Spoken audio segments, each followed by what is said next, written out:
are going to kind of share it since it's a song. I don't know if y'all are familiar with him. His name is R.I.P. And he's just super dope in terms of how he is able to make music, and it's fine. The video was a little bit kind of crazy. It reminds me of a movie, but I'm gonna see if it sticks out to y'all the way that it stuck out to me. So let's see.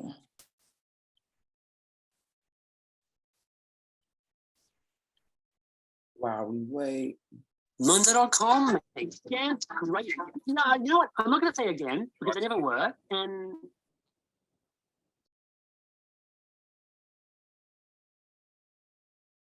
yes, I'm waiting on our co-host. She about to slide in. But his name is Oban JR. Now, he also has a song with Little Sims called Point and Kill. You probably heard that before. It's one of my currently favorite songs, but let me know if y'all cannot hear the music, because you should be hearing it now.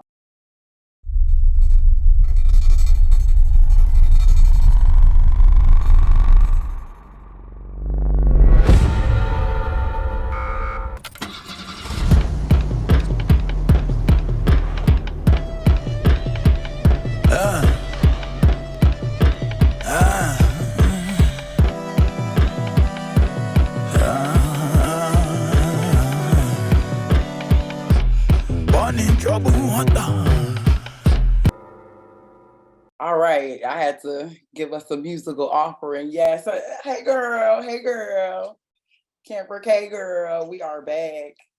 Hey Kandeaux, hey girl, it's good to be back.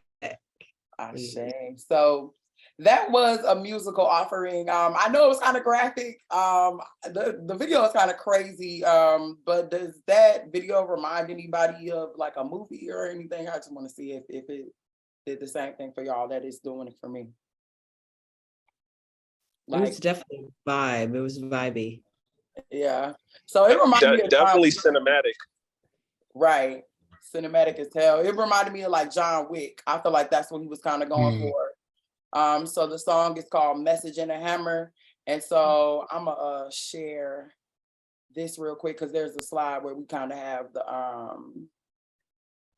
where we have it on the background. But so yeah, hopefully y'all can see.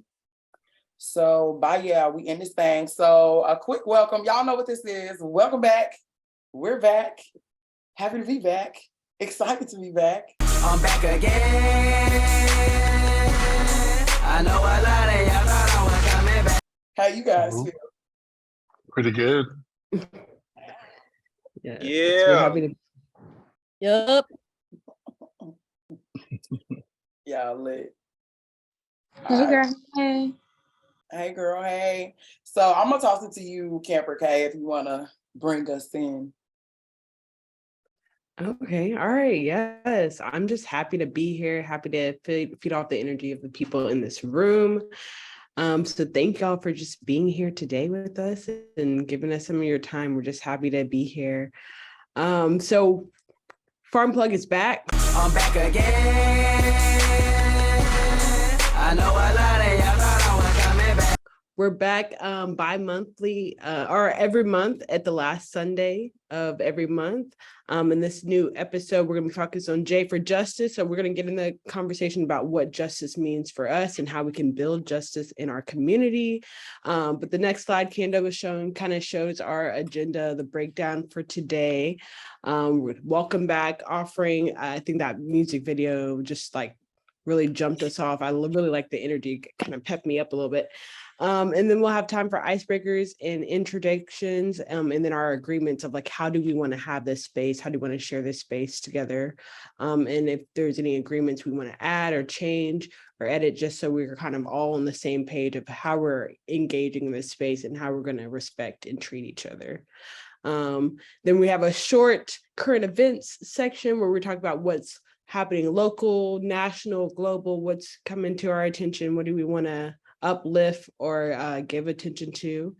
Then we'll have our deep dialogue that goes into justice and what justice means to us, we'll wrap. And then of course we always have shameless plug, a space for us to talk about what's happening in our lives, the y'all to talk about what's happening in your lives, and us to kind of switch it up, change, support each other, and see how we can connect and collab going forward. So that's kind of the flow for today. Kandeaux, I didn't know if you have anything else to add in for today before we jump in. No, not really. Just your standard. That's Kemper K. I'm Kandeaux, the Farm Plug. This is the Farm Plug podcast, also known as Farm Plugs Unite. Because it's about being engaging, right? So this is actually an interactive podcast. Or I don't even like to say podcast. That's really why we changed the name to like Farm Plugs Unite, because it's the time for action.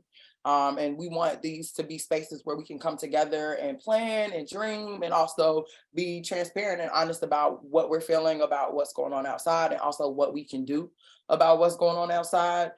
So again, this is not your traditional podcast. It's an interactive, deliberative dialogue series where we're focusing on intersectionality, agroecology, and Afrofuturism, right? And so, Bow, you got your fro on. Okay, Bow, you looking good, guy. Hey. So we opened up with an offering, a musical offering, because something that we're working to do with Farm Plug is to it's about culture, right? And it's about celebration. I consider myself a pleasure activist. So in the new future, while Earth is falling apart, I plan to party thoroughly and engage things that make me happy, because Black joy is a superpower, right? So what you guys are looking at here are some of the lyrics. It's supposed to say "Born in Troubled Water." These are the lyrics to the song that y'all just heard, and I know it had big bass in the back. He's from Nigeria. His name is Oban JR, but the video kind of reminded me of the John Wick movie. And if y'all know about John Wick, if you've ever seen the movie, then you know it's a super good action movie with Keanu Reeves, even though he only says like 3 words throughout the whole thing. How you manage that anyways? Not good, yes. But it's really about him seeking justice because his wife and his dog get murdered. And they got 3 movies about this man seeking revenge, and making the score even, about making the score even for his family. And so here we just kind of see some of the lyrics, and it says, "Message in this hammer is coming down on you. A message in this gun is aiming at your head." And then the chorus goes, you can't beat me, shoot me, kill me, throw me in jail. Hey, I ain't gonna lie, when I found this song, I started turning up. It made me really happy. So I just wanted to share that in lieu of what we're talking about. So did y'all like the song? What did y'all think of the song? What did y'all think of the video? Anything? Give me some. I don't know if you saw in the chat, someone said it reminded them of Taken. And I feel like that was definitely the vibe too. Yeah. Okay, for sure. Yeah, I love Oban JR. A lot of his music is very positive. So, I know last year, or actually year before last, during the first season of the Farm Club podcast, we always tried to offer some music. So while Earth is falling apart, we're gonna keep dancing, y'all. So that is a track that you could add to your life. Moving on, right? So agreements, these are super important as we're about to engage in a dialogue, right? So this is called the Black Space Manifesto, which is something that I received being a member of the Young Climate Leaders of Color. I'm a member of that cohort. And so they offered this up, and these agreements come from a group up in Brooklyn. It's actually a group of architects. But these agreements, right, kind of shape the way that we come together and the way that we hold space, because ultimately throughout this conversation, there may be times where you hear something that you don't agree with, or you hear something that rubs you the wrong way, right? And so a way for us to remember why we're here and the purpose of how we're going to engage is to keep these agreements close. Fear of hellfire and all this. But when you talk to these people, you realize. I'm about to say, let me meet you, girl. Okay, yeah. So First is create circles, not lines. And I see some people from the cohort who are here who may remember some of these. So during the cohort, we only saw the first few and I looked it up and there are all of these. So create circles, not lines. So we're about circles, not hierarchy up and down. So even though Camper K and myself will be facilitating this dialogue, we're not in charge of the dialogue, right? This is for us to come together and dream together. Choose critical connections over critical mass. That is why we decided to keep this intimate, right? So in any of these discussions, it really won't be more than 10 people at a time. And the purpose of that is because we believe that connection is more important than following a bunch of people or getting a bunch of followers. We move at the speed of trust. Be humble learners who practice deep listening, right? So again, lean in and unpack discomfort because this is where the magic happens. So you got, I don't know if y'all aunties or uncles or grandmas used to tell you got 2 ears so you can listen twice as much as you talk. And this is a place to kind of, we're definitely going to share and we want you to talk. But if you feel something in your heart, you got to say it. Just make sure that you deep listen and that you're responding to share and create space, right? Not just sharing to respond, if that makes sense. You want to take the next couple ones, Camper King? Yeah, for sure. The one that I was looking at that really spoke to me was celebrate catalysts and amplify Black joy. Like I really like that one. Just making sure that in our spaces, like at the end of the day, that's who we try to center and that's who we're uplifting as Black people and Black joy. And in this world of, hate and pain and trauma, we gotta really center on joy. So I really like that one. Plan with and design with. I think this is just anytime we're talking about any issues that relate to a certain community, we're making sure that we're bringing in that community. We're making sure we're centering those voices. So if we're going to plan with certain people, we got to make sure that we're being heard. We're making space for them to be heard. Center lived experience. I think that's a really powerful one. We're valuing the lived experience of each other just as much as academia, just as much as the news or whatever facts or data that you may have. Our lived experience is just as much as valid and it's powerful. Reckon with the past to build the future. I feel like we always bring up the notion of Sankofa, of honoring the past to go build the future. And so we try to bring in those principles in our conversations and making sure we're acknowledging the historical structures or historical narrative of these structures that we live in, and making sure we're honoring our ancestors, but also honoring the trauma that's happened, so we can properly overcome that. Cultivate wealth. I mean, we always trying to cultivate wealth over here.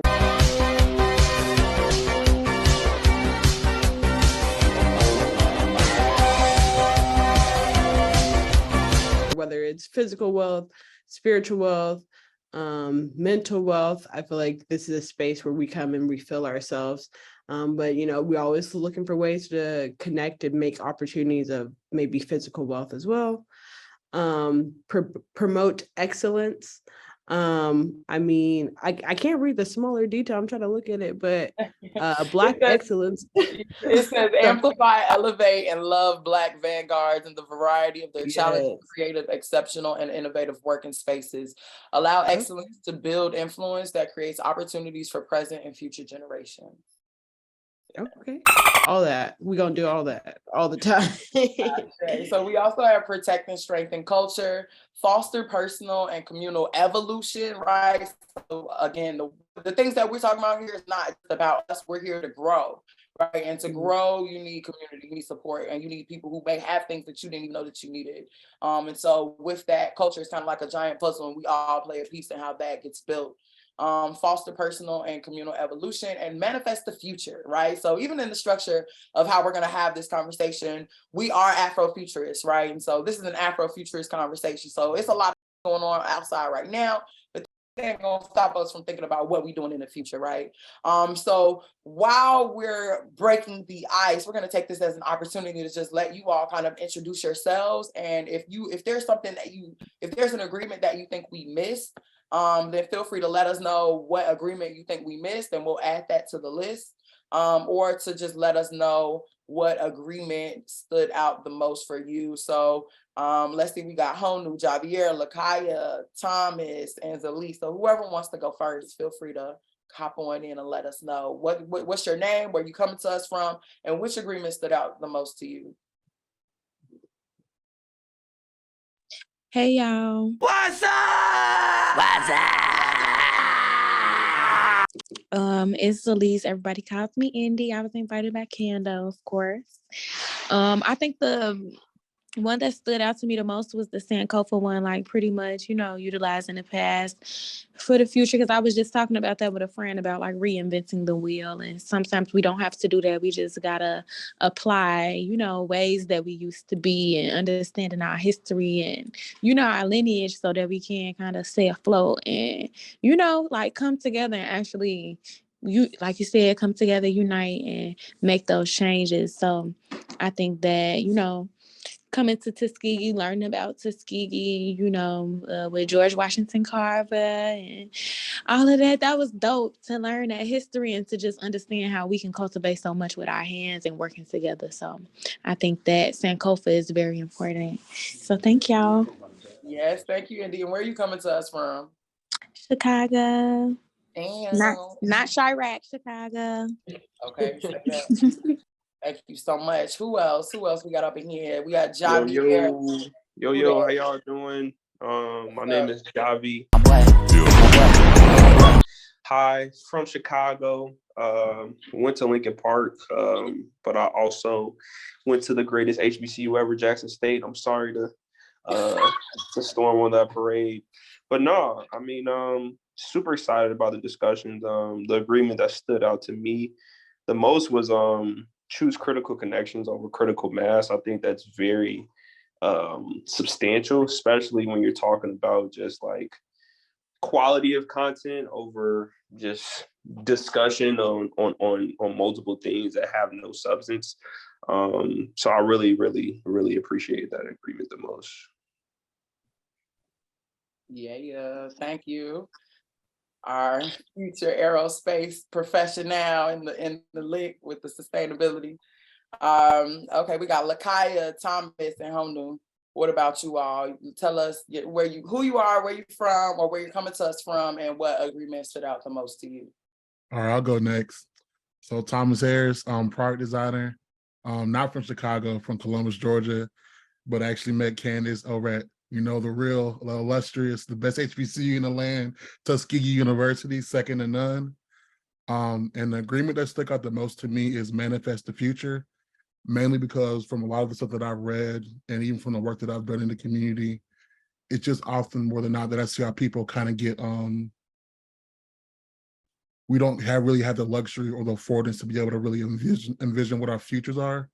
So a lot of my work, honestly, is just really figuring out what can I do to hold space so we can start really actualizing and seeing that, like seeing what Blackness even in itself looks like once we're outside of a lot of these oppressive systems. What does it really mean to be like have Black joy, Black love, all these other things and things like that? What does it really mean to like imagine ourselves outside of whiteness and away from oppression? That's where a lot of my work kind of centralizes on, and that's the agreement that stuck out the most to me. Yeah. Shay, thank you. Thank you, man. I say you too, and with the aerospace, you and Javi, y'all should connect. Hey, we out here in the chat. Y'all have interesting backgrounds for sure. And then who we got left? I think Lakaya and Honu.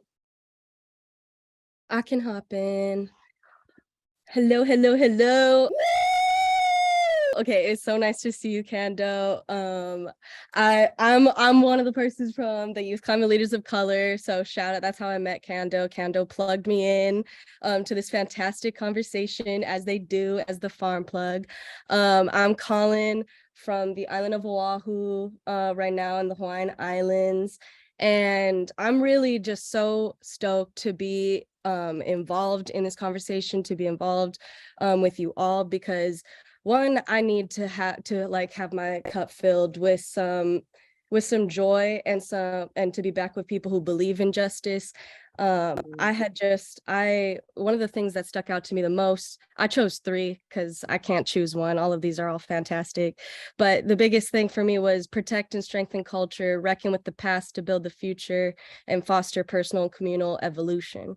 So for me, I'm really gung-ho in my cultural identity and protecting sacred sites. I work at a traditional Hawaiian fish pond. And so that's kind of how I believe in the future, is connecting to our past, but understanding that our ancestors were ingenious in building these regenerative agricultural economies that were sustainable to last for generations and generations. And it's not a thing of the past. It only is if we're not breathing life into it. And I had just come back from the belly of the beast in Washington, D.C., working with Native folks. And so that's why I said I'm super hungry for this, because I had just like gone off on this spoken word rant about why is justice radical, because I was brought into these spaces to speak on my issues, and my story and my people's story is that we are illegally occupied, and that the Hawaiian kingdom is very much still there, and we just need to be recognized for it. And I just had some sad realizations that there are a lot of Native people who are institutionalists and incrementalists and think that they need to feed into the system so that they can actually benefit from said system. And I really want to just hash it out with y'all what justice really looks like in our communities, and how we can actually bring that into our world and bring the future into the present. So I'm really excited to build community with you all and actually evolve our world, because it's a little disheartening out there, for sure, for sure. Ashe, I love you so much, homie. Always bringing the energy. I love it. I love it. And finally, we got our prayer warrior on the line, Lakaya, Natasha. What you want to tell us who you are, where you're from, and what agreement stood out to you the most? Hey, the beat go off? Hey, I love it. Then my heat go off? If you can. So I'm assuming you can't. But we'll leave some space for you to introduce yourself later on, because it sounded like you were in the car. Lakaya is one of my beautiful best friends and sisters in the movement here in Tuskegee. And I'm sure when she does hop on, y'all are gonna hear that lightning. So from here, we're gonna segue into current events. And of course, we're going to start with what's going on internationally, and then kind of get down to a hyper local scale and create some space for you all to share. But I will toss it to you, Camper K, for maybe the first 2. Okay, bet. Yeah, no, thank you all for participating in the intro icebreaker. It's really nice for me to meet all the people in this room and hear from y'all. So I'm excited just to, when we get to the discussion, to hear from y'all's perspectives and everything. But before we do that, we're going to go into the news, like Kandeaux said. So these are some of the news stories that Kandeaux and I have been, heavy on our minds and our heart. But I know there's a lot going on, so we're looking forward to hearing what other stories y'all have been hearing about. But the big global thing that's been on my mind recently is the earthquakes in Turkey. And I don't know if you've been able to see the videos or read the news or hear about what's happening, but it's just tragic about the earthquake that's happening in Turkey and Syria, really. And, a lot of natural disasters are kind of like that. They're just like a natural thing that happens. But some of the stories that I've seen is, some of the building codes were rushed, or some of the regulations were overlooked in some of the building codes. So, I'm not trying to point the finger or blame, but, I feel like when these tragic situations happens, some of the things that prevents our resiliency is capital investment and trying to meet a bottom line and trying to make profit.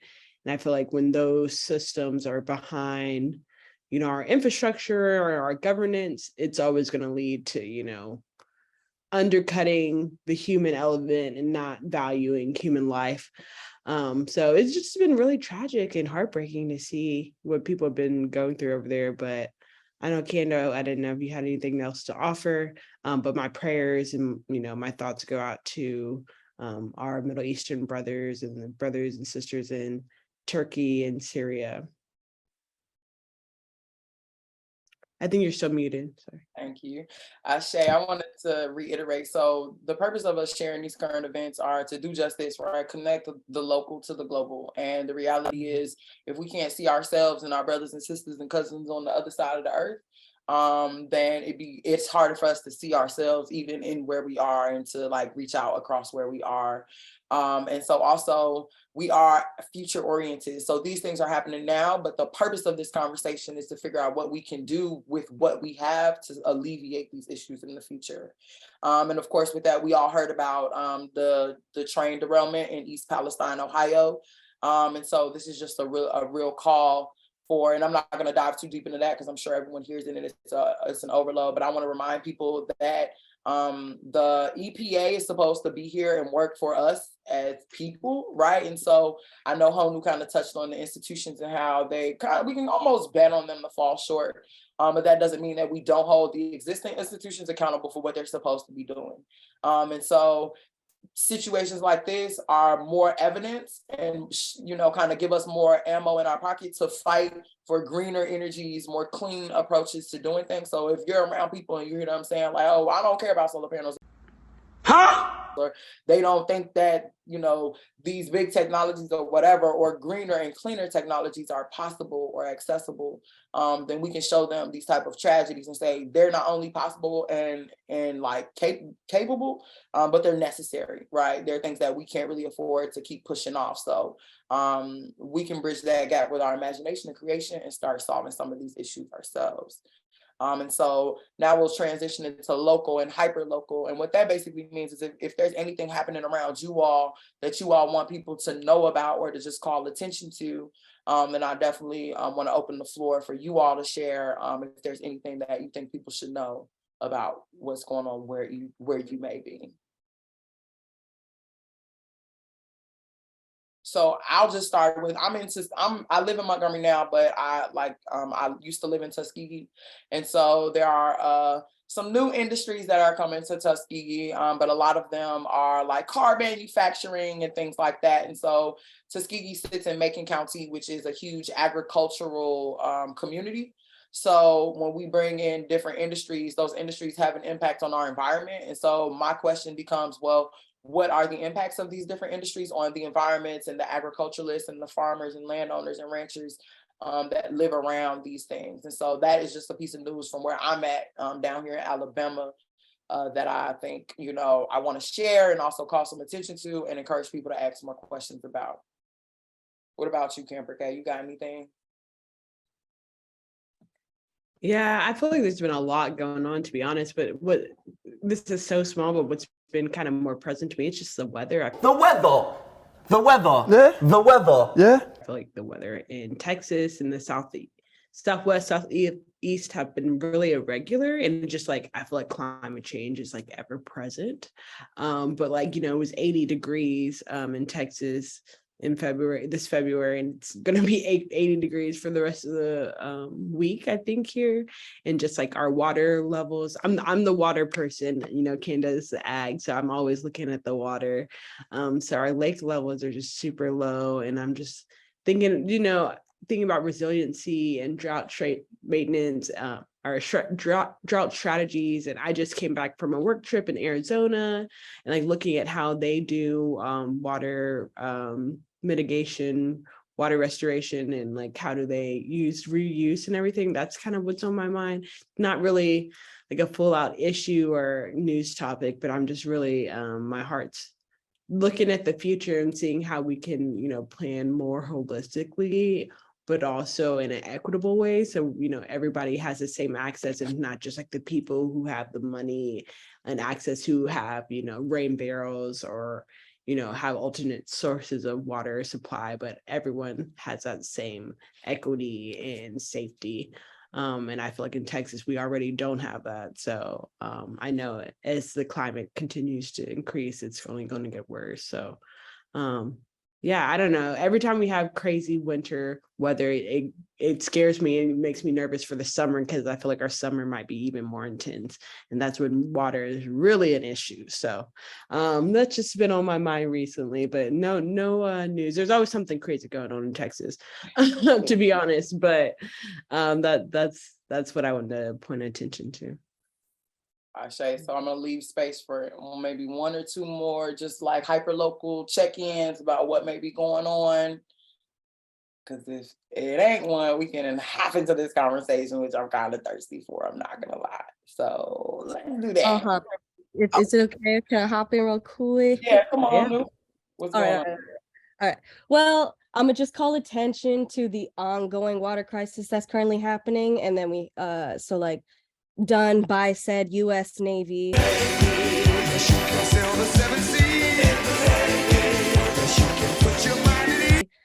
So it's just a constant mismanagement by the military while they are occupying our lands. On my island specifically, which is like the Indo-Pacific Command Center, which is like if you as a military power control this area, then you essentially control like the entire ocean and world. And so that's why the US is so hungry to have Hawaii. And they were leaking petroleum fuel for like 6 to 8 months into our major aquifer, and didn't tell anybody about it. Hey, yo, what the? And they were not only like harming our local residents, but their own military personnel. And then just like a month ago on another island, Maui, like one of our sacred mountains also had like a huge gas leak.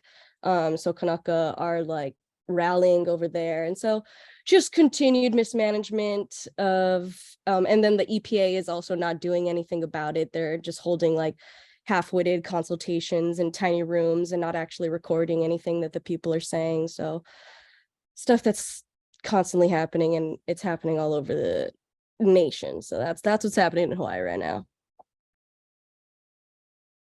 Thank you for sharing, Honu. I know a lot of I love how vocal you are about what's going on in Hawaii, because I think too often we see it as just a tourist destination and not as a real place where real people live with a real history. So thank you for always like standing on that 10 toes down.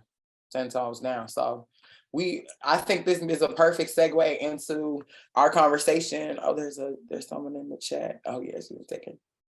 Yes, Ashay. So our first dialogue question is, what is justice and what does it look like to you? Yeah, Candace, this is such, I feel like Hanu's comments about what's happening in Hawaii was a great segue. And I feel like this is such a strong question because it can mean something different for everybody.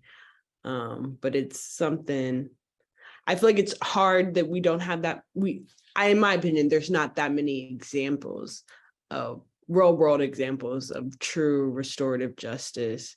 And I feel like we have so many examples of injustice. It can be hard to, embrace that radical imagination to envision, what justice looks like. But we're going to get to that to our last question of like, how do we see justice or how we want to see it in the world? But for me, I don't know. The one word that pops in my head when I look at justice, and I probably didn't do as much research as I should have today, but it's love. When I think about the qualities of love, and I've recently have been reading All About Love by Bell Hooks, so I might be biased, but yeah, it's radically changing my life. I'm still working through it, but just like when I think about all the qualities of love, I feel like that's what I want in regards to justice, like true care, true concern, patience. And I feel like, and a lot of our justice systems today are more punitive or retributive. And that's not the type of justice that I personally seek in my life. And I don't think that's what's going to be liberating. I mean, I feel like there's things that need to be set right, but I don't think it needs to be in a punitive way, personally. But that's just kind of my intro. Candace, I'll kick it off to you to start dig it in deeper? I was gonna kick it off to Figures. I don't know who Figures is. You a little late to the party. This is our first one, so we're letting people slide. But in the future, we're gonna try and cap it off because we want everyone to be able to introduce themselves, and so that way we can have a real, like, we're having a virtual circle essentially, right? So I don't know who Figures is, but if you want to introduce yourself, tell us who you are, where you're coming from, and maybe what justice is to you and how does it look. I don't know who that is. Greetings, Candace. How are you?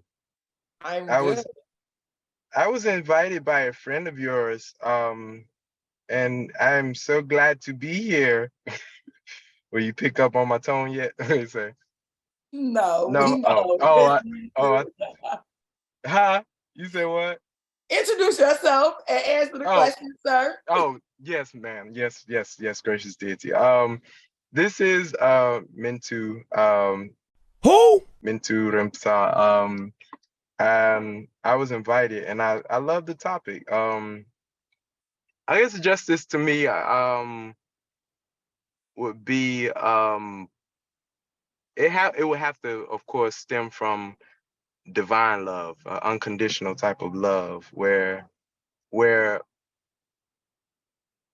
the past few years I've been looking at things, considering justice, and how people constantly, carry out the justice mindset. It's more, I don't know, it's starting to become a little sadistic to me sometimes, the way I look at it. Like I feel like if something is powerful in a position of power, then I feel like it should be able to change something with love as opposed to with another form of hate or a reverse form of hate. So if that's clear, if not, we can clear it up later. But that's just my, I guess, brief synopsis of justice. I think unconditional love, divine love could be the best dispenser of justice, if that sounds sensible. All right. And right now, from Georgia. So, and I'm so honored to be here. So honored to be here. Thank you so much. Thank you so much for coming, Mintu. We're excited to hear you break up some words for us later on. Give thanks. So, what about, I don't know, what about Indy or Javi or Tommy? What does justice look like to y'all? What is it and what does it look like to y'all?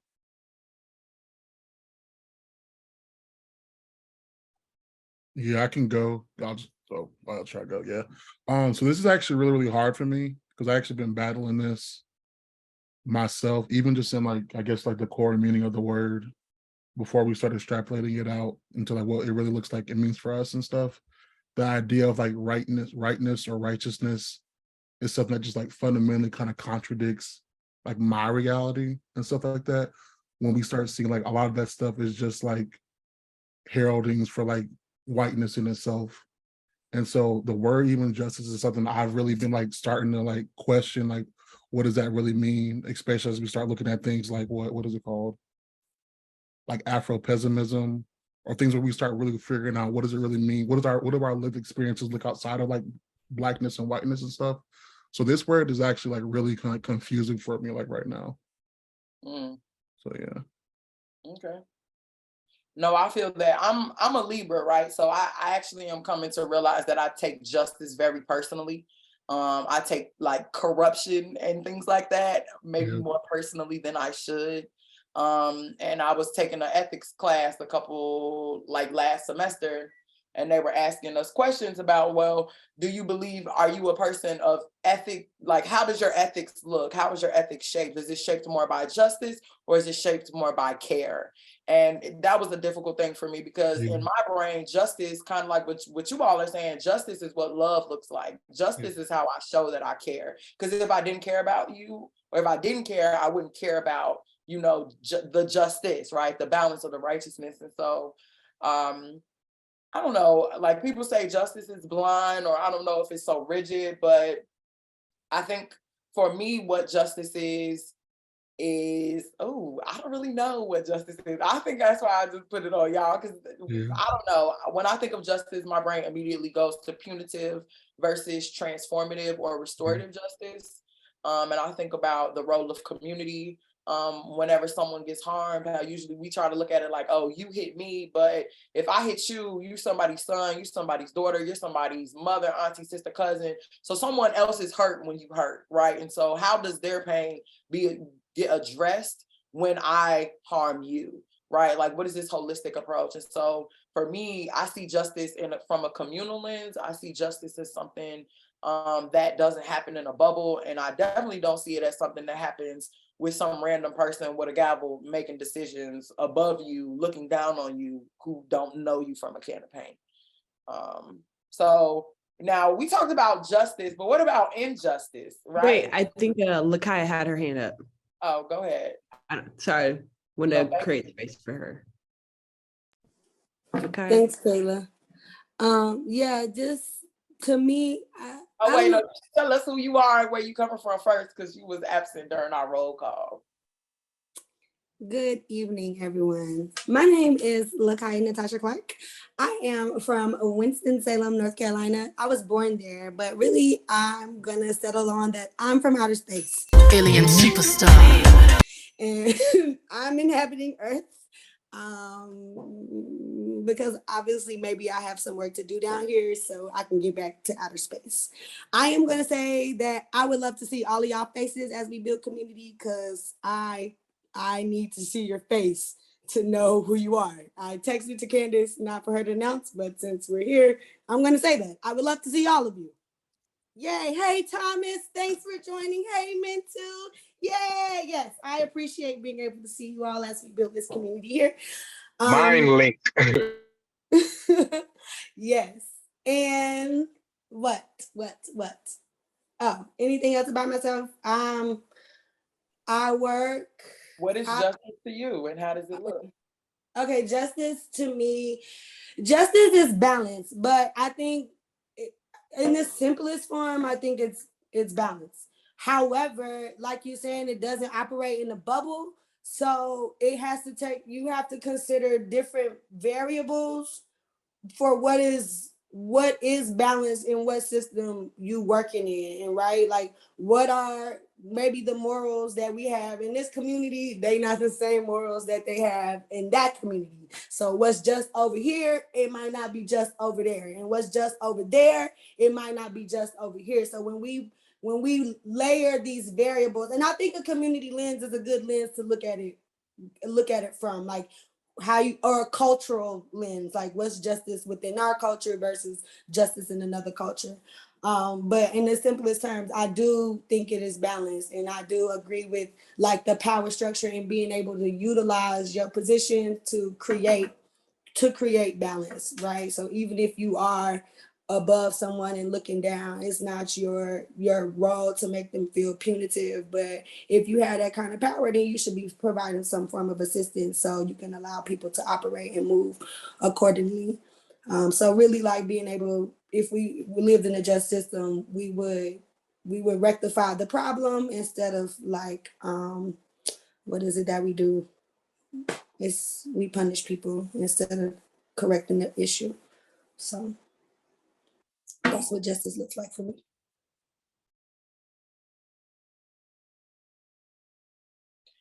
Thank you for sharing. Thank you for encouraging faces to be seen so we can know who folks is.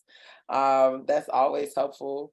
And so I guess on the flip side of that is, how do you see / experience injustice around you or in your day-to-day life?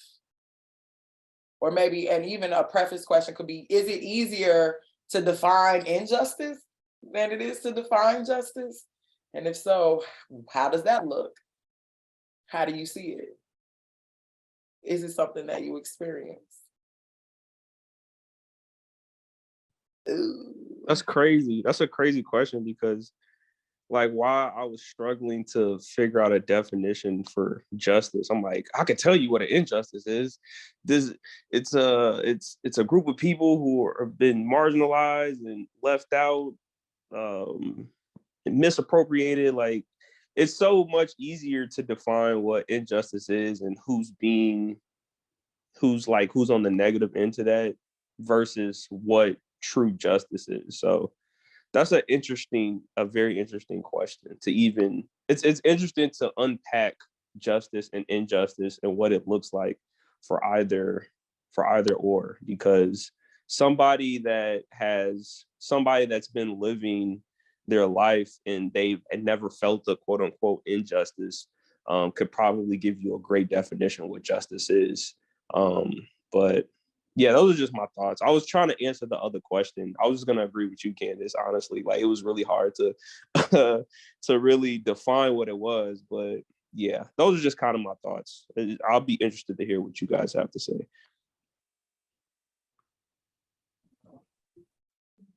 I feel like I don't want to be a Debbie Downer, but I feel like I see injustice so often in today's world. And I feel like, we're kind of have environmental focus. So when it comes to environmental world, I feel like that's all, that's not all there is, but there's so much of injustice, whether it's towards people's access to the natural environment, people's access to water, people's access to food, safe food, affordable food, but then also the injustice towards towards nature and how we treat nature. It's very extractive and exploitive, like our relationship with nature, whether we look at just our conventional agriculture system and how that runs and how it exploits the migrant workers, exploits the soil, and then often there's chemicals put on it there, so it's not a just or fair interaction between the people who eat it because we don't know what's all happening. So to me, that's all unjust. And then, outside the environmental sector, this is a personal thing. I saw one of my nephews or nieces this weekend, nephews and nieces, but one of my nieces were saying she didn't like school. And I was like, oh, why don't you like school? She's a sophomore in high school. And she's talking about all the laws affecting critical race theory and stuff like that. She's like, it's directly impacting her. Like she said, her teachers don't want to teach or they can't teach anymore. A lot of teachers are leaving. And I never even thought about, I hear about these laws and stuff and, we're older, so we're not in school. So we don't think about the impact. And to me, that's not just these students don't have a safe and reliable learning experience because of the politics going on.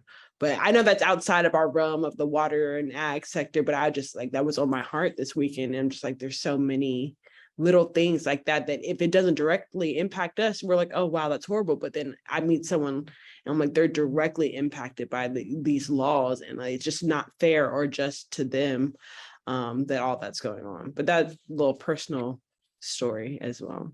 But love to hear from others as well. And if I can piggyback up off of that, it's something that, Javier, that you touched on, and also you too, Lakaya, kind of just really going back to that balance and that kind of plays into the idea or the theory of justice. I felt the reason it's so easy for us to really definitely figure out what an injustice is and basically point that out in a few seconds is because as being marginalized people in this society, so much of our lived experience is based in all those little itsy bitsy pieces of injustice that kind of add up and things like that, because they end up being pillars that support this quote unquote so-called just system or whatever that i.e. just empowers white supremacy, all that kind of stuff. And so yeah, I definitely felt y'all on that one.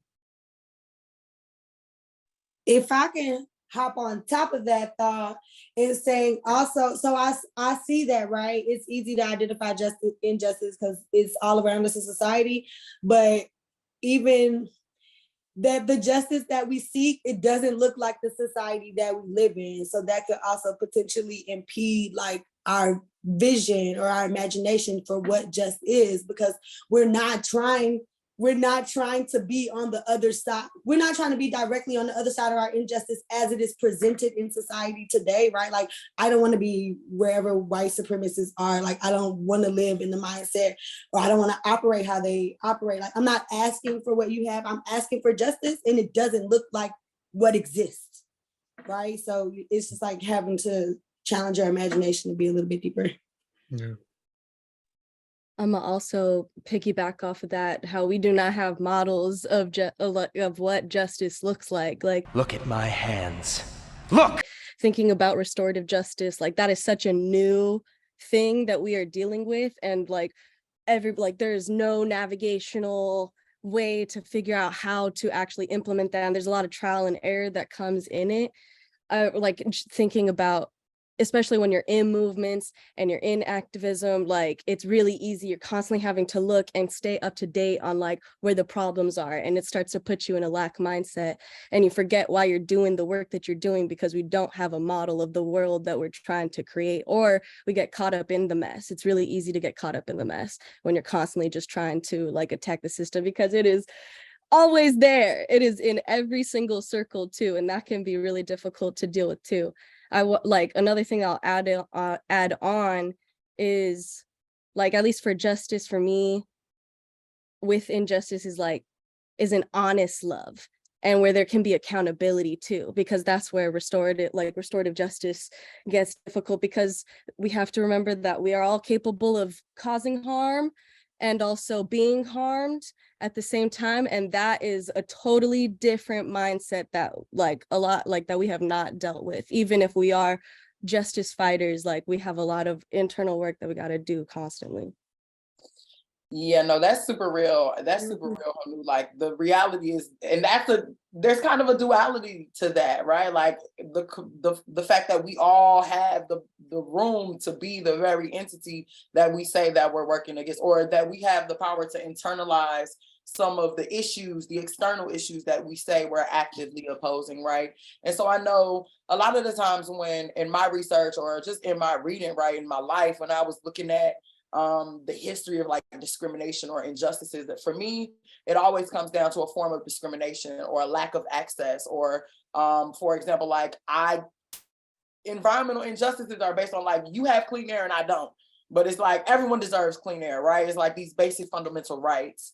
And so when we explore them, kind of segueing into the next question. Oh, wait, hold on. It's supposed to be, let me make this so y'all can see the whole question. See what we doing the most here. But the question is, what are the root causes? No, how can the natural environment be used to facilitate justice? And where are their examples?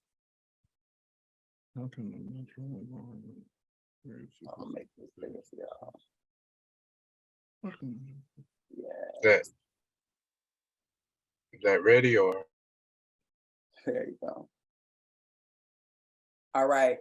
So if it's possible, right, if the natural world can be used to facilitate justice, where have we seen that before, if we've seen that at all? I know this is kind of a loaded question. Most of these questions are loaded if you haven't been able to tell. But they're loaded because they're intended for you to kind of reflect on your own experiences or things that you may have heard, right? So how can the natural environment be used to facilitate justice? And I do want to actually, hold on real quick. I see in the chat that, and thank you so much for this, Javi, because normally what we do is we start with the dictionary definition. And this is our first time back, so we're a little rusty, I ain't gonna hold you. But I'm gonna just read what you have here. It says from Merriam-Webster, the definition of justice is the maintenance or administration of what is just, especially by the impartial adjustment of conflicting claims or the assignment of merited rewards or punishments. And then the second definition means judge, right? Especially a judge of an appellate court or court of last resort. So kind of getting into the judicial system, like where a Supreme Court. That sounds like a lawyer definition. Like they don't even sound natural. Like I don't even know like how to even take that, to be honest. You know what I'm saying? Like I don't know. That was just me, because when I read it, I was like, what? All right. And it's just like, look up just. And I'm like, all right, let me go look up just. And I'm like, this all sounds like lawyer verbiage. Yeah. It makes you want to ask, who is Miriam? Yeah. Who is Merriam-Webster? Yeah. Can we count on that person to define words for our community? No, we cannot. Let's dig deeper. And that's there you go. That is the spark. And I think the whole part of it is most times when we are defining justice or injustice, it's always based on what they say is just and what is unjust. It's like until we tap into our heart, soul, like the sister said, our honest love, you know, and that means also the honest love of ourselves. Like the sister Lakai and I, we were speaking earlier about, you know, soulmates and stuff. But how do you find a soulmate if you are not meeting your soul or meeting the standards of your soul? Like your soul says, I hate this job, but you force that soul to go and sit there every day, constantly, day in, day out. Is that just? And so if you're unjust to yourself, how do we expect? This is the world. This is like the world that most of us are in. So it's an unjust system. So that's like you said, that's why most of us can say, oh, boom, boom, boom, boom, boom. We think of all the thousands of injustices. But like you said, when it comes to justice, it's like,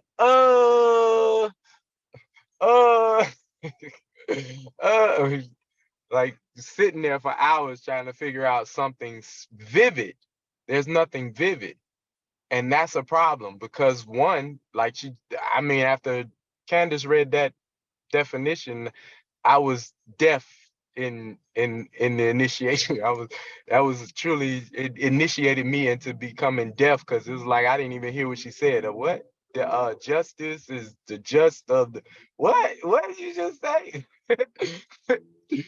Like, how do we put a defining determination on it through somebody else's thought process that is really is babbling, So that's why for me, I had to say unconditional love, like because it makes you look at a person, not just they did that, or not just they didn't do that.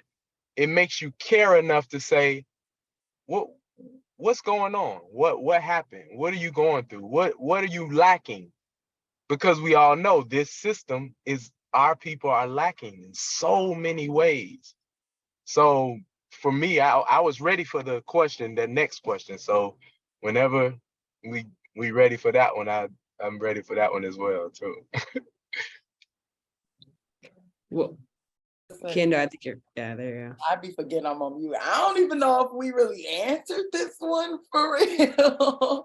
Well, yeah, I was gonna say if people have specific examples to jump in, but I think the idea behind this question is, at least in our space, a lot of the injustices are around the environment, you know. So I feel like a lot of opportunities surround the environment. So I feel like when we think of land back, when we think of elevating indigenous knowledges, when we're going back to historical practices and honoring that, I feel like that's sometimes opportunities to create a more just system around how we share and steward resources. But yes, 40 acres. I feel like I've seen small pockets of this, maybe like in our travels in Latin America, where you see kind of more communal ownership. But if anyone has specific examples, it would be helpful. So I see Hanu, you raised your hand. So I didn't know if you have any examples from your life or from your culture or context that you could share with us. Yes, I would love to hop onto this question, because this question is exactly what inspires me every single day to do the work that I do. It is like, I don't know, I feel like it answers itself, because seeing healthy ecological systems working is inspiring in itself. And I think that a lot of the power that these oppressive systems have had on all of our people is displacement and taking us off the land, and make the whole point of having control of us is by disconnecting us to our mama earth and to getting us connected. And if we are connected to that land, it is in a very controlled way, where we're just working and tending at obscene ways. For my fish pond, we're utilizing natural ecological systems because our earth is genius. as it is. And that's like, it's the pond itself is already beautiful. And I've already told Kandeaux this, like my pond is called local air, and air has a lot of kona or like hidden meanings, which is like to rise, to breathe, life and sovereignty. It means to rise because the rising tides that come into the pond, which feed the phytoplankton that bring the fish into our pond. And like lungs, if that rise and constrict and contract, then you have breath. And if you have breath, then you have life. And if you have life, you have sovereignty and independence, because our kupuna, our ancestors, knew that if you actually could feed entire communities, that's true sovereignty, not whatever this political, economic, idea of what sovereignty is. It's being able to have community and feed community through care. That's what these oppressive systems are afraid of. They're afraid of us being on our land and actually having self-determination and being self-sufficient. And so it's constantly the land that's inspiring us. It's the stories of the land that inspires me.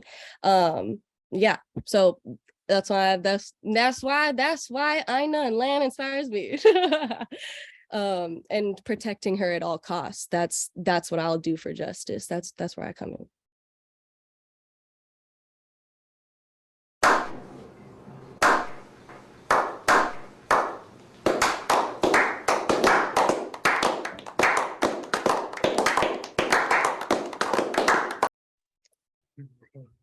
Ashe. Oh my God, I love that. Thank you. Ashe. Yes, thank you for sharing. So Lisa, do you want to jump in? Yes, I definitely do. Okay, so I feel like one way that we can utilize the environment, I don't know if people have done magical mushrooms before, but that is something that comes from the earth. And I feel like sometimes when you ingest these things and then you look at the world, like you could just see things from a whole nother perspective. So I feel like, being a person who is definitely a earth girl, definitely loves nature and doing things in nature, being a part of ceremonies and rituals and things that we used to do as, Aboriginal people, like, a nippies. I do a nippy sweat sometimes and pray, to the earth. And it's just like amazing the things that our ancestors did to sustain themselves. You know what I'm saying? Like when they didn't have cell phones, when they didn't have, a apartment building to go to, you know what I mean? So I feel like what Hanu said was major. You hit it on the head because we so disconnected from Earth, and I feel like that's why a lot of these natural disasters are happening, because this Earth like, stop playing with me.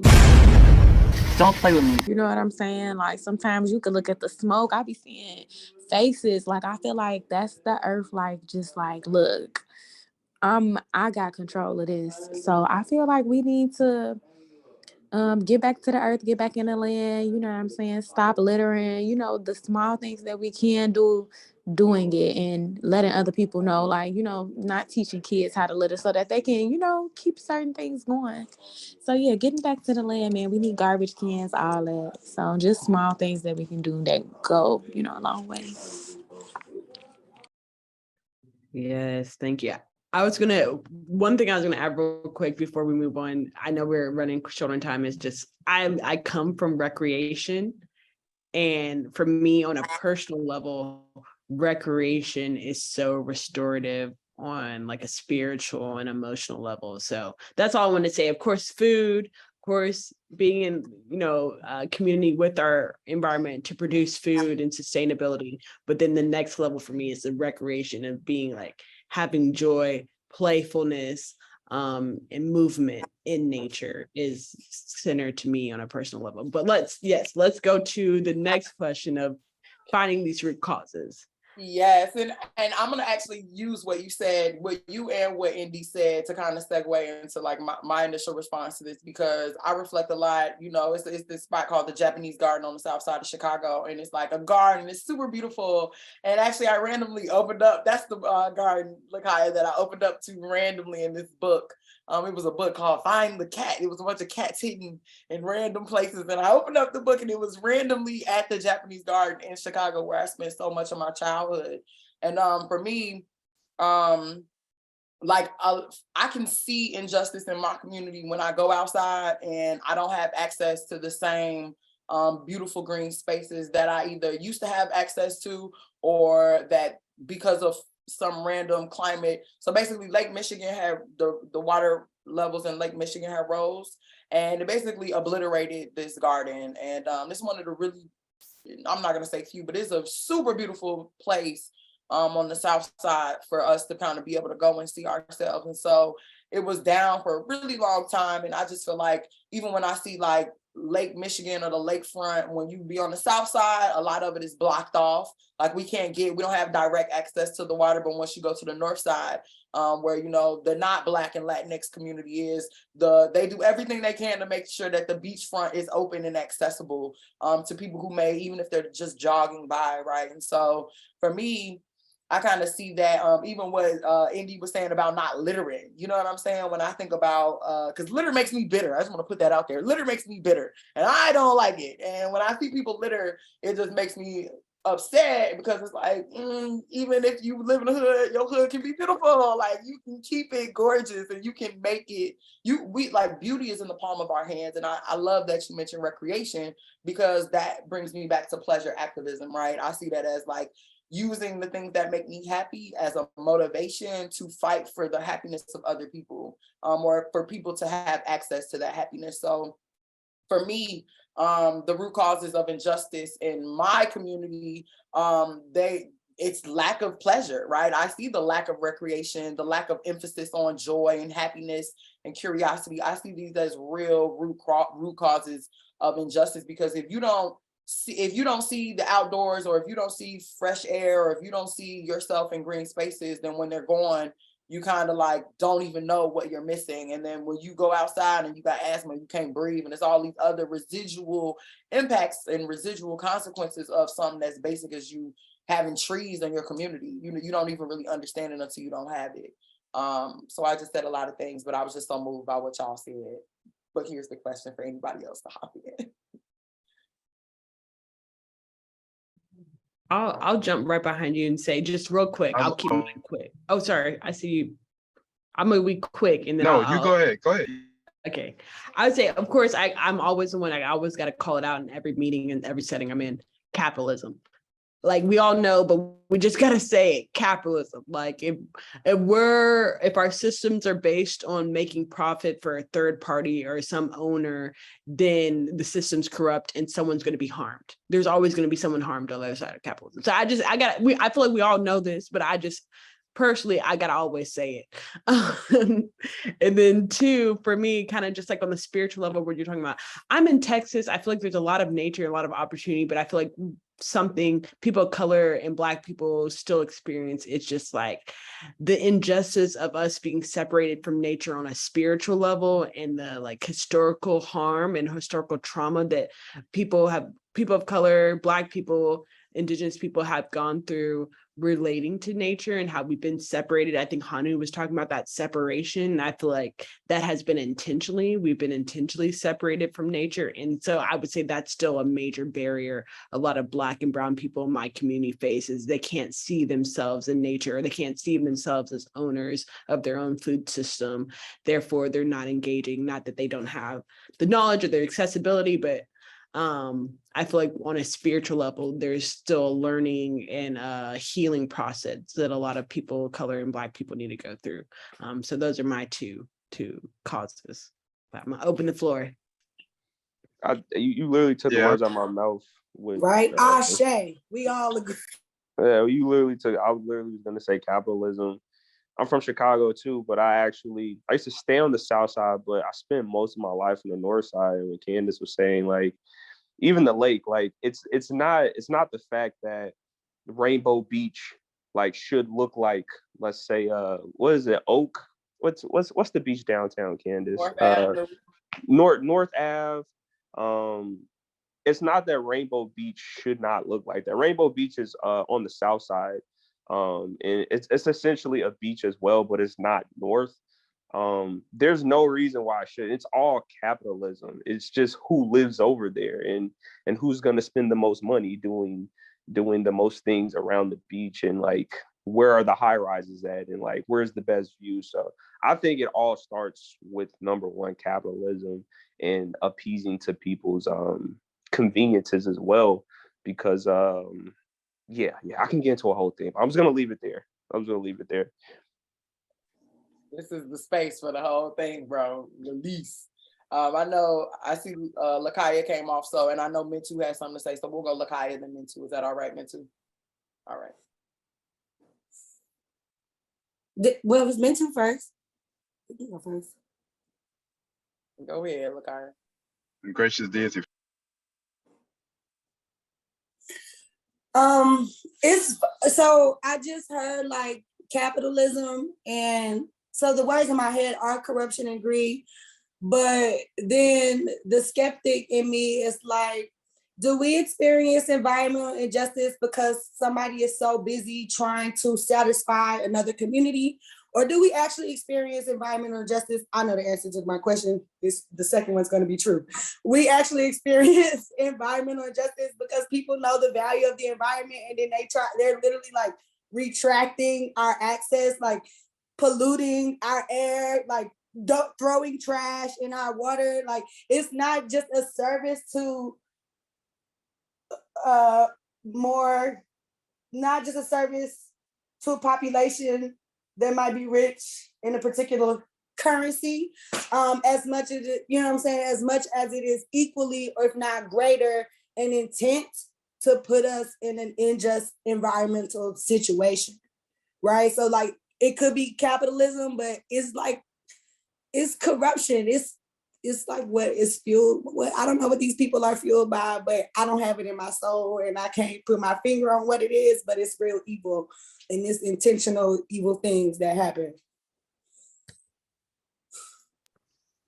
That's to camel back off of that real quick, is that's why they have been such a, in a sense, for lack of a better word, formidable opponent to us, is because we can't wrap our minds around why and they do what they do. Like we say, justice for us is caring. Justice for them, because it's all their justice and injustice is the same. It's like they handle justice the same way they do their injustice. For us, justice and injustice are total separate. They're totally separate on the spectrum, or however. So when we're dealing with these things, we can't fathom, like, how do you, like you said, how do you come into people's community and pollute their community, and then turn around and what is it, take ownership of everything. Like, they take ownership of everything. Knowing these things, we have to start looking at it's through the mindset, the education, the definitions, the words. So when we say, okay, they have taught our people to not, it's like it's a certain type of pride that has been, like the sister said, disconnect from nature. So the disconnect from nature, so then you're not going to look at it and be bitter to litter. Like, you're not going to be bitter to litter, because you're like, oh, it's just, that's just what it is, because nobody's teaching it. But once we start teaching it, how do you teach it? Same way they teach us, through movies, music, videos, television, different things. But if we're not producing those things, and we're not showing those things, then people are not going to see it in real life. We know how they indoctrinate us. You watch a movie, you're a vegan. It's like they're always making a mockery of something good or positive. So how do we do that? How do we take that and own it again, I guess? Because it made me think of, instead of the, what is it? Recreation. Now, is that really the word? Is that really that word? What is that word? Say it again. What is it? Recreation? Is that the word? What is it? Say it again. What is it? Recreation. Thank you very much. Okay, now we can, okay, now we on the, okay, now we're going somewhere. So with that mindset, it gives you a whole nother vibe. that whole energy, it changes now because you're on a recreational vibe. It's gracious deities. It's not taken away from what you said about recreation. It's to let you know that what you said fits recreation and not recreation. Because that's what they're doing. They're wrecking creation. We have to start taking and recreating this space for our people, visually, physically, spiritually. So you have to recreate it in your imagination. You got to imagine a shine instead of imagining a shun. You got to stop imagining the shun. You got to imagine the shine. We're going to use our imagination in the good way to think about what our ideal future society would look like, or how we can promote justice in our community. And it's a great segue to use our imagination, as you say, to dream up what that future society would look like, with our relationship with the environment, but also with each other. Like, what would that look like, and what can we do to get us there?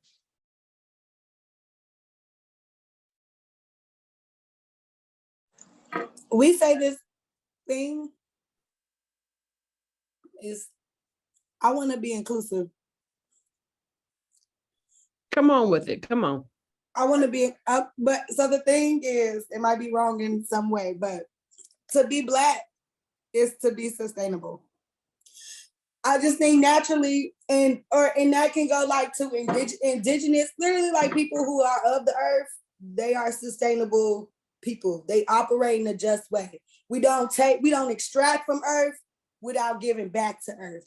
Right? It's a push-pull, and it's recognized in everything we do. We don't extract from earth, take what we want, and throw the rest away. That doesn't work. If we take, we use it all. We find use for everything that we pull from earth, and we always pay homage in giving it back. That's just an indigenous way. If you from earth, that's just what you do. So that's what it looks like to me. Yeah, I agree Like with a that as well. I love that. I love that. Just respect, like, just respect for the earth. I love that. Because everything had its purpose. Everything had its place. Like, we was talking about the land. I was talking about the land with a few sisters one time, and we're imagining. They was like, "We need money for this. We need money for that." I said, "Okay, I hear you. I hear you." I said, "But let me ask you a question." It said, "Y'all were chopping down trees." Like, yeah. I said, "So what were you chopping down the trees for?" "So we can make space." I said, "Okay, you made space. What'd you do with the trees?" "We got rid of them." "You got rid of them? Do you not plan on building on the land? So now that you've gotten rid of your trees, what are you going to do for wood?" "Well, that's why we need money, so we can go." "Oh, so you can do what? Go purchase some wood from Walmart, Home Depot, so on and so forth." So that made me realize that with what Lakaya's saying is, we have to get into that. We have to relearn that mindset that our necessity is not in the stores. Our necessity is from Earth, from the planet. Capitalism only exists because they have convinced us and removed our mind from nature, like you all saying it. But what does that mean? It means that we think the stores provide us with nature. It's like, no, the stores get what we need from nature. Return to nature. So that it has to wrap our mind. That's why most people I spoke about, when it came to money, they couldn't get it because they're still trapped in stores or whatever. Capitalism, economics. Anybody know economics? What's economics? I mean, that's the same thing. It'll do to that. Candace and I took environmental economics in grad school, and it ruined us, but also made us realize how fake everything is, and how it's just ways to commodify the environment, to put a price on environmental services, to put a dollar sign associated with the tree. Like, we all know the tree has value. Why do we need to quantify it to convince people to protect it? That's my hang up with environmental economics, but it was still a helpful class. But yes, the fact that like the way that they're teaching people is to protect the environment, we have to quantify the environment, the economic value of this tree, of this rainforest, therefore to argue the purpose of protecting it. And I see that, you know, the thought process of how to work in this system. But me, I just want to be like, let's throw out the system and value a tree because it's a tree. And we all know it has inherent value. But yes, I appreciate you bringing up that economics. I'm going to pass it to Kandeaux. I saw you unmute as well. But that class. Look, that class, like you said, it almost ruined us. And I'm not going to lie to you. I think that there were like fundamental issues with like the way that, I don't know if it's just because we was Black or what, but the way that whole class was unfolding, like the logic behind a tree costing this much. I'm like, but we don't even know all of the things that a tree is actually doing for us, and not only us, but for the forest, and not only the forest, but for the animals in the forest, not only for the animals, but for, you know what I'm saying? So it just kind of leaked over, and honestly, from that class, if I'm being totally honest, I feel like that class and some of the things that we engaged in that class were some of the major sparks behind us wanting to facilitate these conversations regularly, because capitalism is something that impacts everybody's life, no matter what you think, right? And it's even to the point where I kind of like these two questions, right? So in your ideal future or society, what does the human relationship with the environment look like? And to me, it's humans recognizing that we're a part of the environment and really taking accountability for the role that we play and the impact that our actions actually have on the environment. And what are some things that you can do or that we can do to promote justice in your environment and your community? And I think that that's one of the things, like asking people in my community to question, how much would you pay for clean air? And however much you pay for that, how does that quantify to the value of a tree? And I think it's kind of breaking down these questions, right? And even what you were saying, Mintu, about how, like, you know, if you think all of your food comes straight from the grocery store, that disconnect in your logic is actually a disconnect from the land. It's a disconnect from all of the things that, in my opinion, I think, you know, justice is really based on. And I think, Hanu, you mentioned it earlier about displacement. Like, all over the world, people have been displaced for their natural resources, right? And at the end of the day, Earth is a resource, right? Having access to natural resources is where wealth is actually calculated. That is really, for me, the definition of wealth. And so when I see my community, we talk about generational wealth all the time, but sometimes I get concerned about that internalized form of Black capitalism and how we could be doing all of this work just to become the new oppressors of Earth. And so for me, you know, these conversations and us really asking, what is the definition of justice and what is the definition of injustice and how do we see these things? I think asking these questions is a way to promote justice, right? And even to promote space for people and things and objects who may not be able to speak for themselves, right? But I want to make some space because we're about to have to start wrapping it up, y'all. So go ahead. This and again, we're Afrofuturists, right? So this is our visionary question, right? Don't even think about like tomorrow. We think about the next 5, 10, 20 years, like for you, your ideal future society. So, you know, feel free to take a whack at it. I think to your point of asking questions is also being able to find space to provide facts where people relate with nature and may not understand that they are interacting with nature. So just to, you know, put out facts about what nature provides and about what maybe we do on an everyday basis that impacts nature. And then the third tier to that would be something you can do to positively give back or to reduce your negative impact on the environment, right? People need to be reminded constantly their interaction with nature and what nature does for it. Short story. I used to be a farm school teacher. I used to be a garden coordinator, and we were introducing these kids, they were like in middle school, to the farm, and we showed them the chickens, and I was like, yeah, this is where your chicken nuggets come from. If chicken nuggets from McDonald's actually came from a chicken, it would be an accurate statement. But do you know how many children were in awe and disgusted? They was like, what? chicken nugget. I'm like, it's called a chicken, like chicken nugget. Like this should be a direct point of relation. And the fact that it's not is a problem. And I don't know whose fault it is. So even if that means posting signs in grocery stores or having them at your local market about your food, and it goes beyond food, right? Education is always the key. Like when you know better, you're supposed to do better. And I'm going to assume a lot of people just really do not know. So being able to like add, just drop knowledge in random places, but also with that dropping actions that people can employ in order to love Earth a little bit better.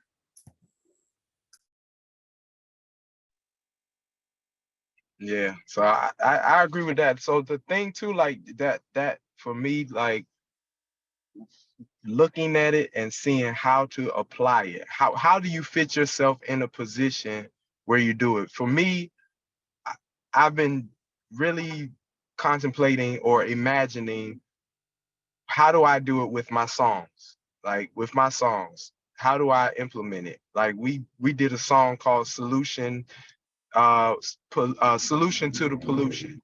And it is like, so I imagined a whole video for that. And then that stems from videos with what you all are saying. Like, how do you give people visual images of what the connection to nature really starts to look like, and bring people back to realizing, I never thought of it like that. Because most times that's all it is. It's that simple. Most people never thought of it like that.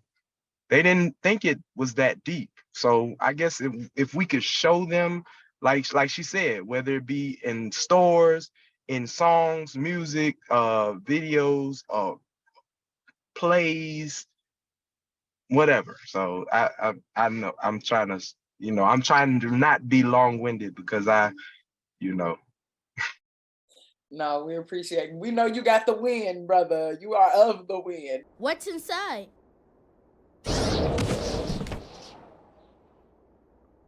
Wind. What? It's a box of wind. A box of wind? Okay, so we know. But as we're wrapping, I want to create some space also for, I don't know, Tommy, Honu, Javi, if y'all have any, like, just if you're feeling anything from this question before we go into our wrap. Yeah. Go ahead. Okay. I was just saying, like, as far as like what it looks like for the future, I mean, I just completely envision green business, agricultural business, everything as far as like reusable energy, reusable everything, kind of like driving our new economy. So cigarette butts are like the most littered thing in the world. Like we litter like 1 point something trillion a year, and they're just sitting there. Like, what does that look like for the future? What is plastic bottle? Like, I only can envision a future right now of things that we've already done to the environment that are just still there, and re-implementing them into our economy. And like, what does that look like? So my YouTube history is crazy, where I'd be looking at, okay, can you reproduce this? Or like, what can you get from this? Can you recycle this? And there's so many ideas out there, and there's so many things that are already going on. There's a lady actually in Africa where they're utilizing, I forgot what it was. But they're making like reusable bricks, and like the bricks are being reusable. There's a company in India that's taking cigarette butts and they're reproducing it and making cotton out of it. And they're taking that cotton and put it in stuffed animals and stuff like that. So that's what I see for the future. Right now, we're living in we overindulge in everything, as opposed to like right now, we're like literally, I know somebody here lives in Texas and I used to live in Dallas. You can literally get anything you want from any menu, from any restaurant. You can order 1,000 chicken wings. You can order 100 hamburgers. Like, I just see going forward that we're more restrictive, or we should be more restrictive on what we can indulge in.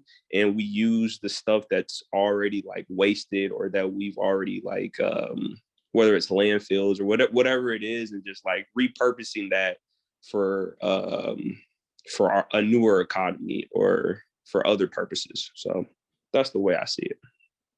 I feel it. And then I guess for me, just kind of thinking about the future and stuff like that. That's why two of the biggest things I love the most are just community and technology, and just really seeing like how we can use those things in an active sense to figure out what can we do to really like start transforming our communities. Like one example, I've had like this idea for the longest that have like to create like autonomous vertical farming little like hubs and like communities to go ahead and like a lot of these places where you have like food deserts and things like that. That's not something that wasn't as possible like a few years ago, but now like it's only getting easier and easier to be able to kind of create those things, and imagine how transformative that is for like the little kids that now can like walk down the street and get access like to fresh fruit and things like that. And then just like recognizing the power in like just like iterations and stuff, because like just moving that little step forward allows the next kid to see like, oh well, we can do like it's so expansive and shifting the perspective and things like that. And then when you start seeing like the iterations that are possible with like community and technology, and you start looking at what that means over time, you start seeing like a lot of this stuff can really be dismantled.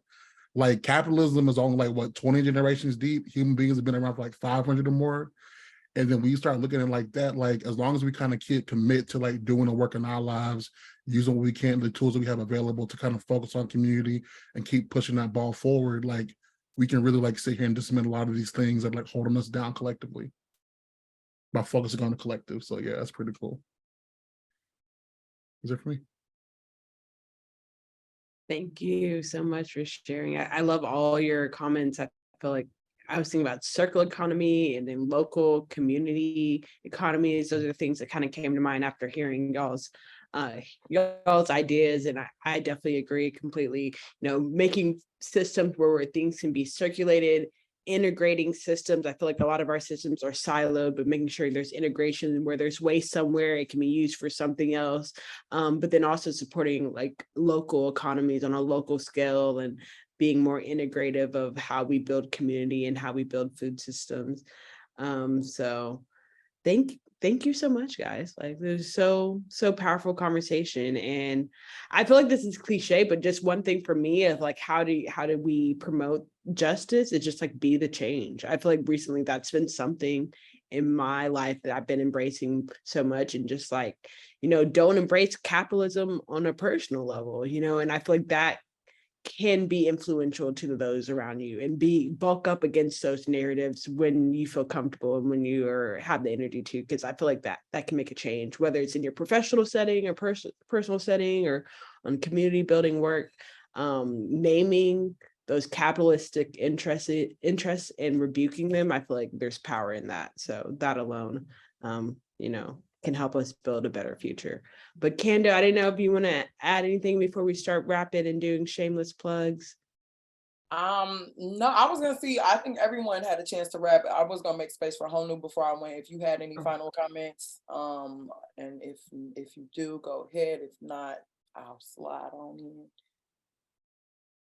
I think y'all all touched it. I definitely believe in a reciprocal relationship with humans and nature, and y'all just hit it on the head, and I didn't want to take up too much space, but thank you for providing me the grounds.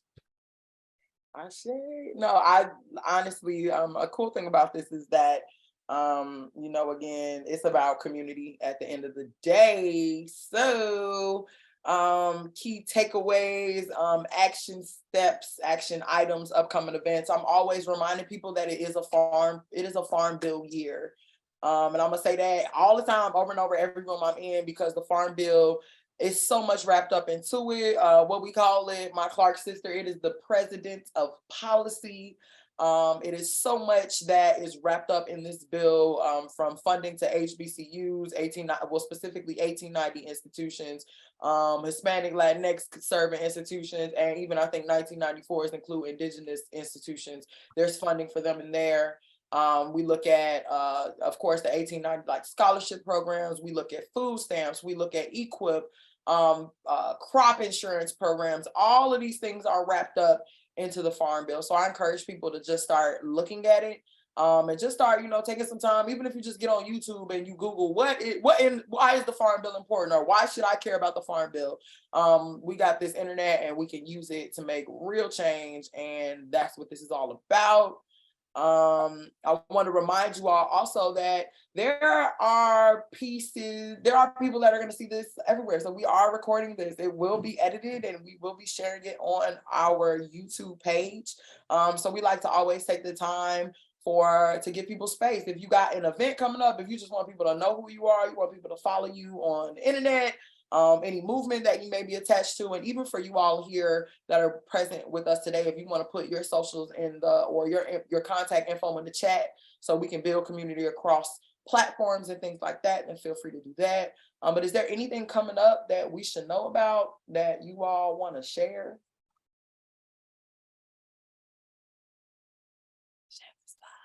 I'll start with Earth Week for those who don't know. So by the time, well, actually, I got two things to share. So one is we're doing a conversation on air property. And air property is basically when a lot of people, like I know in Chicago, people be like, oh, my grandma got land down in Mississippi. I gotta go get it. I gotta go claim it. There's so much in that process that goes into actually being able to claim that land that may or may not be in your family that you may or may not know about. And so we will have some experts that will be joining us on February 28th. That will also be recorded and put on the CISC YouTube channel. And also Earth Week is going to be from April 17th all the way to April 22nd, which is Earth Day, if you are not aware. And so that'll be happening. And yeah, so it's a lot going on. And as always, y'all can just follow me on IG and keep up with the Farm Plug and you'll get a lot of these things. But I know other people got stuff going on. So what do y'all have going on? I don't have too much to share. I was just gonna say, but I'm just focused on trying to get more local in some of my engagements. But since you said Earth Day, it made me think of World Water Day is March 22nd. So keep the water present, uplift water stories, and fight for our water because water's life. So March 22nd is World Water Day. World Water Day. That's dope. Thank you, because I didn't know that. Oh, it's the 22nd, and then March 22nd is Earth Day. Oh, they did that on purpose. Oh. Ashe, ashe, ashe. Well, if there are no shameless plugs, be sure that y'all share each other's information in the chat. What you put in the chat will not be shared with everybody on the World Wide Web. And if there's, of course, anything that you want to be redacted or you want to be bleeped out, also when we do update, when we upload this to YouTube, we got noises that we're gonna keep it PG-13. So if you curse here, it is fine. We're gonna bleep it out with interesting noises and stuff to keep you entertained. So that way you can feel comfortable about your other self or wherever all the hats you may wear in different places. Of course, so our topic for next month is K is for knowledge. We are going through the alphabet, y'all. So we have made it all the way to K. So if you ain't seen none of our conversations or maybe this is your first time joining us and you want to see other things we've talked about in the past, you can check out our YouTube. Follow us on Instagram, subscribe on YouTube if you want to see the final, if you want to be the first to see the uploaded edited version of this conversation. And as always, most of you here, you joined on Luma, so you're already in the virtual community, but we're about to start ramping that up as the year goes on. And also it's a space for you all to share and connect as well. So if you come across any job opportunities, any grants or funding or anything like that, we'll be pushing it up in there. So if you haven't joined the Luma, it is lu.ma. I can actually do it right here in real time and help y'all see this is what it should say. Bye, y'all, and you can go ahead and follow us there. But if there are no more questions, comments, or concerns, I feel like it's some shameless plugs or somebody got something to say. Yes, historically fresh. Kayla P. I am so deeply grateful to have shared space with you all for these transformative conversations. Would love to stay connected with you all. Yeah, share that. And do y'all got anything else y'all just want to cross communicate with? Because if not, this is a Rizap. Is the Dizzon episode Wizzon. I will say this last thing. I was listening to one of my our songs that we did called Project Beautiful. And the whole time I'm listening to it, mine's just going. So it kind of put me in mind of this, where I would love to have that video made for that, along the lines of what we've been talking about, but giving visuals of it. Like, so just that's a beautiful thing. Thank y'all so much. Thank you. Thank you. Thank you. Offerings. We take them, we give them, we don't leave without them. Okay, for real. No, but I just want to say, well, Kayla, you go ahead. You got any final comments you want to say before we wrap all the way up? No, I mean, I'm just happy to be here, happy to be back. I'm excited to get back in the rhythm, to grow our network, but also have conscious and centered conversation with people who are passionate about this work. I'm excited to meet and connect with the people on this call that I might not be connected with before. So I'm just excited, and tell people to join us next month. I think K is going to be a great conversation on knowledge, different types of knowledge, indigenous knowledges, and how we can recenter those. So I'm just happy to be here, and these conversations are always filling for me. So thank you so much, everyone. I'm always encouraged about our future when I know people like this are fighting to make a difference. So thank you all. Yes, and with that, we love you guys. Thank you so much for taking some time out to join us on this Sunday. The stars are doing a lot of crazy things, so hunker down, be in your bag, state your piece, find your peace, and be in your pleasure. And we love you. And Farm Plugs unite, baby. We're gonna keep uniting. We're just getting started. So thank y'all so much for rocking with us tonight.